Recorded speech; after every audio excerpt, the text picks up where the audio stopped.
Hello, everyone. Welcome to episode 288 of the Pulp Ritter Show. My name is Jonathan Moeller. Today is January the 30th, 2026, and today we are discussing 5 additional business lessons for indie authors from Brandon Sanderson in the aftermath of his recent Apple TV deal.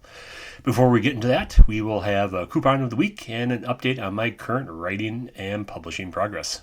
First up is Coupon of the Week. This week's coupon code will get you 25% off the ebooks in the Silent Order series at my PayHip store.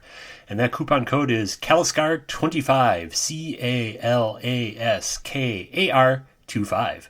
And as always, you can get the coupon code and the links to my PayHip store in the show notes of this episode.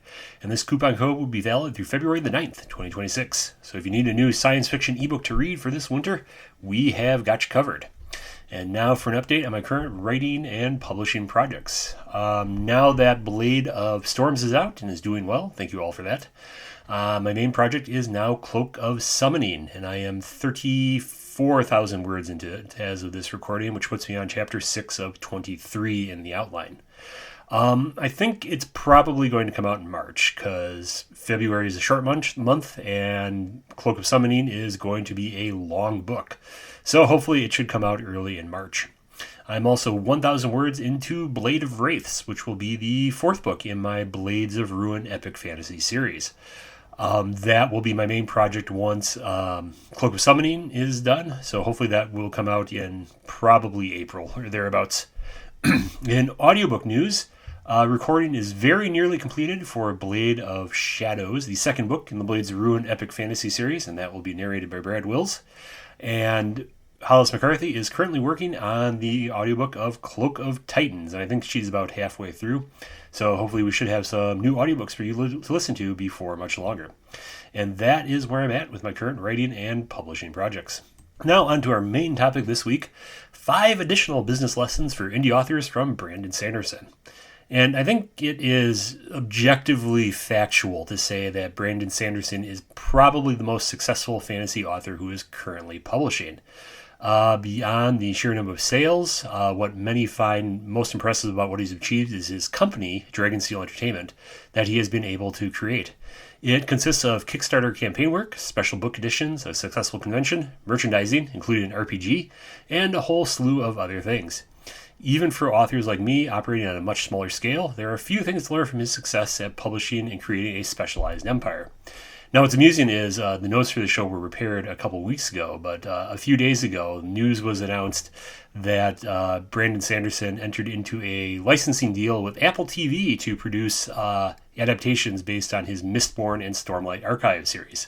As the author himself said on Reddit, the decision to pick Apple was due to 2 factors. First, the levels of approvals and control. Apple wants to be a true partner with me, and they feel like they really get what I want to do.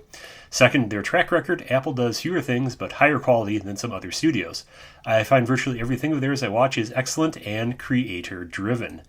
So that an impressive degree of creative control he wrung out of Apple for this. And if you are at all familiar with the history of movie adaptations, you know that the author getting any degree of creative control does not happen all that often. Usually what happens is the studio cranks out an adaptation that butchers the book and then it disappears into obscurity. So this actually happens to tie in quite well with the original theme of today's episode, which is the 5 business lessons from Brandon Sanderson.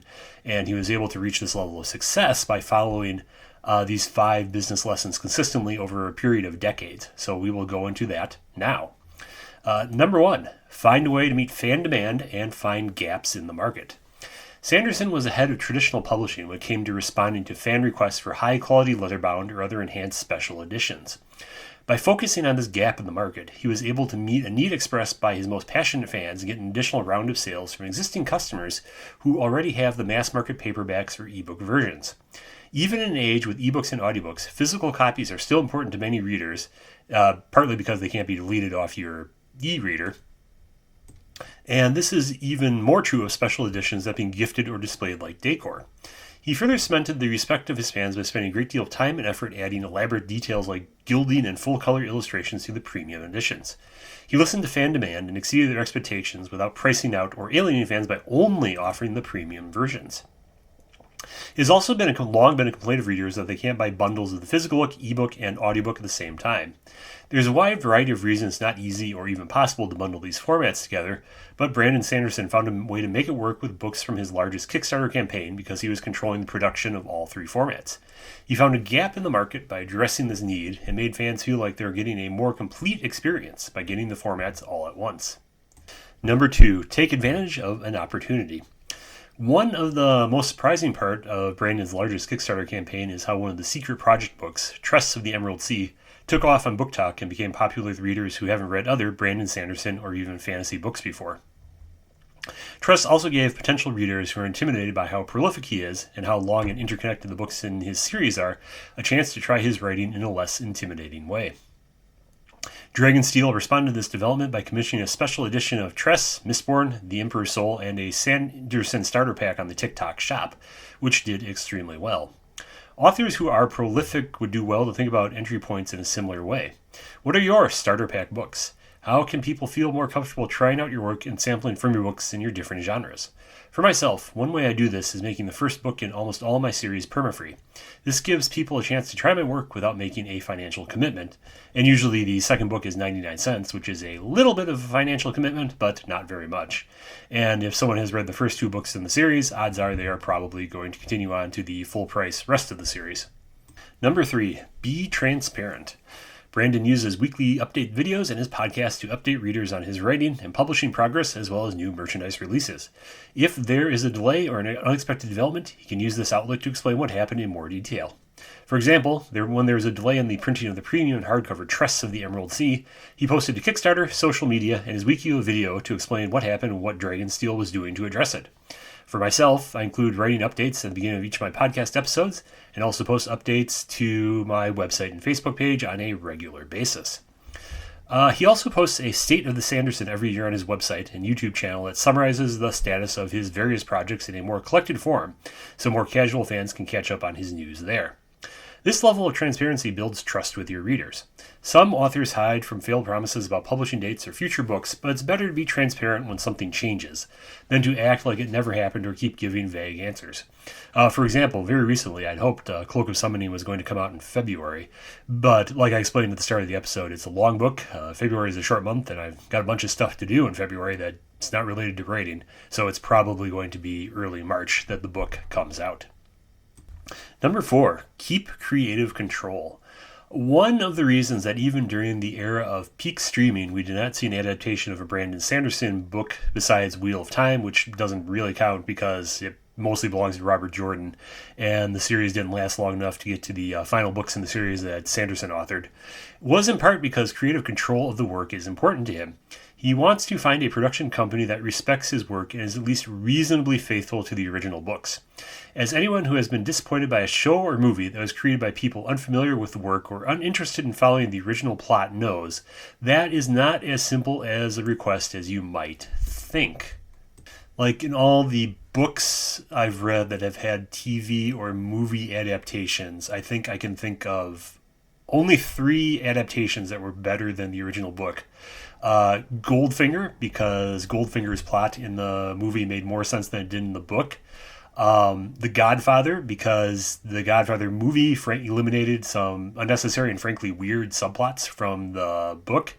And I think the show adaptation of Wolf Hall, because I've been reading the Wolf Hall books this year, and while the books are good, I think the show kind of gets to the point in a better way and avoids some of the long internal monologues that Cromwell has that seem to kind of not be necessary, but that could be a matter of taste. But back to the main point, out of all the adaptations I've seen, I think I've only encountered 3 that were better than the original source material. So you can see how having creative control of the adaptation would be very important for a author.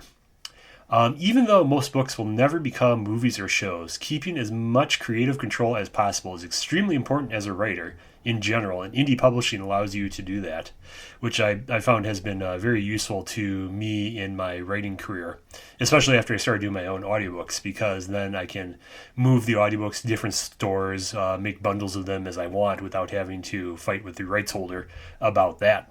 And the 5th lesson, find good people you can trust and treat them well. One of the most underrated elements of Sanderson's success is that he has built a strong and loyal team at Dragonsteel, headed by his wife Emily, who is co-president of Dragonsteel Entertainment. The company has over 50 employees that work on merchandise, the podcast, the convention, and all of Sanderson's various projects, which baffles my mind because I don't think I talk to 50 different people in a month, let alone every day. Many of the employees are longtime friends, some going back as far as college, or family members, but Emily says that it's still important that each employee is qualified for their role. Treating employees well is a stated priority of Sanderson.